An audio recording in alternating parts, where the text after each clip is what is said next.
విఘ్నేశ్వరుడు అంతటి దయాశాలి, అంతటి కారుణ్యమూర్తి లోకంలో ఎక్కడుంటారు?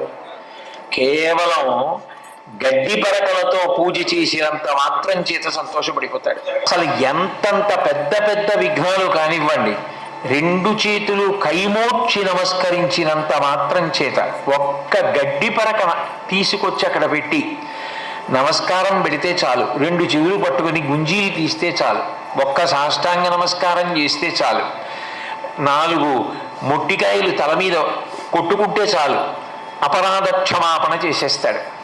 అంతటి మహానుభావుడు, అంతటి కరుణామూర్తి విఘ్నేశ్వరుడు. ఇక అమ్మవారి కారుణ్యం గురించి చెప్పడానికి ఉంది. ఆవిడ అరుణిమ అంతా కారుణ్యమే.